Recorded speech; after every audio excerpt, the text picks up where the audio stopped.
Assalamualaikum warahmatullahi wabarakatuh.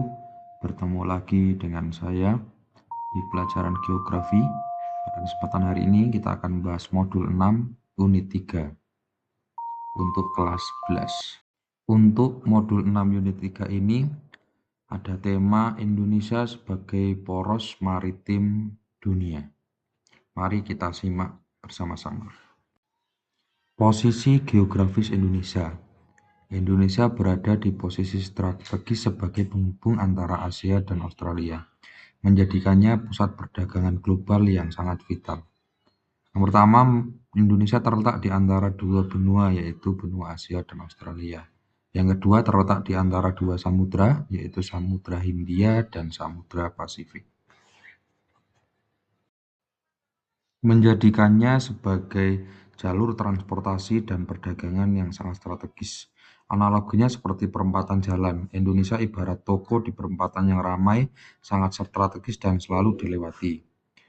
Menjadi jalur utama pelayaran dari Asia ke Australia, menjadi titik temu pelayaran internasional antara Samudra Hindia dan Pasifik, dan kedekatannya dengan kota-kota pusat bisnis negara tetangga meningkatkan potensi ekonomi maritim.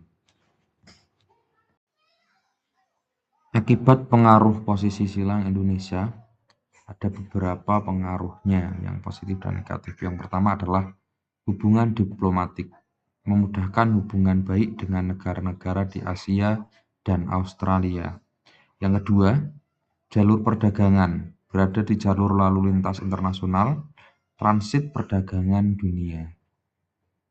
Yang menjadikannya adalah negara perdagangan sebagai transit di pelabuhan yang sangat strategis. Yang selanjutnya adalah pengaruh yang akulturasi budaya. Karena berdekatan dengan berbagai negara dengan adat dan kebudayaannya, maka menjadikannya percampuran beragam kebudayaan akibat interaksi antar bangsa-bangsa. Dampak positif posisi silang di bidang ekonomi. Yang pertama, devisa negara. Penambahan pendapatan dari jasa transportasi dan transit. Ini cukup jelas ya, karena memang perdagangan itu melalui jalur laut, mereka mendapatkan devisa. Kedua adalah kerjasama internasional, memudahkan akses ekspor dan impor. Selanjutnya adalah investasi asing. Banyak industri asing, contoh Honda, Yamaha, mendirikan pabrik di Indonesia karena letaknya yang strategis. Dan selanjutnya persaingan sehat. Mendorong industri menciptakan produk berkualitas tinggi karena persaingan dari berbagai macam industri yang ada banyak, maka mengakibatkan atau mendorong persaingan yang sehat. Dampak positif untuk bidang sumber daya dan wisata. Contohnya untuk potensi pertanian, karena wilayah Indonesia yang strategis, iklimnya menjadikan cocok dan tanahnya menjadi subur untuk mendukung ekonomi kerakyatan. Yang untuk bidang wisata, karena wilayahnya juga strategis dan pariwisatanya mendukung, kekayaan alam dan keindahan wilayah menjadi daya tarik wisatawan dunia yang menambah devisa. Selain dampak positif, tentunya ada beberapa dampak negatif. Yang pertama adalah sifat konsumerisme, yaitu masyarakat lebih suka produk luar negeri dibanding produk lokal karena gengsi. Yang kedua ada ancaman industri lokal. Industri dalam negeri kalah bersaing dengan industri asing yang bermodal besar.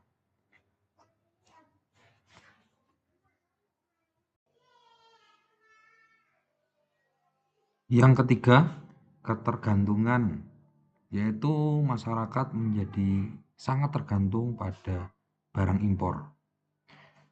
Yang terakhir, matinya industri kecil. Sulitnya industri kecil berkembang karena sempitnya pasar. Ya, intinya adalah ini tentang sifat konsumerisme dari masyarakat. Akan tetapi, kita tidak perlu khawatir untuk meminimalisir dampak negatif tersebut. Yang jelas, Indonesia menghadapi persaingan global dan tantangan infrastruktur. Untuk mendapatkan solusinya, yang pertama, kita dapat mencintai produk dalam negeri. Yang kedua, membangun kesadaran masyarakat untuk menghargai karya-karya lokal. Dan yang ketiga ada peningkatan kualitas, yaitu dengan meningkatkan kualitas industri lokal. Yang keempat ada penguatan sumber daya manusia. Jadi cara meningkatkan kemampuan dan etos kerja tenaga kerja di Indonesia. Dan yang keempat ada peran pemerintah. Ini juga penting. Jadi pemerintah harus selektif terhadap investasi asing dan melindungi UMKM atau industri kecil yang sudah ada sehingga persaingan di industri ini akan semakin sehat dan tidak merugikan UMKM atau industri kecil. Kesimpulan dan peluang. Jadi posisi strategis Indonesia sebagai poros maritim dunia adalah peluang sekaligus tantangan untuk kunci keberhasilan. Kunci keberhasilannya terletak pada kesiapan sumber daya manusianya, kualitas produk lokal, dan kebijakan pemerintah yang tepat dalam mengelola jalur perdagangan internasional. Ya, cukup sekian materi yang bisa saya sampaikan pada pertemuan kali ini.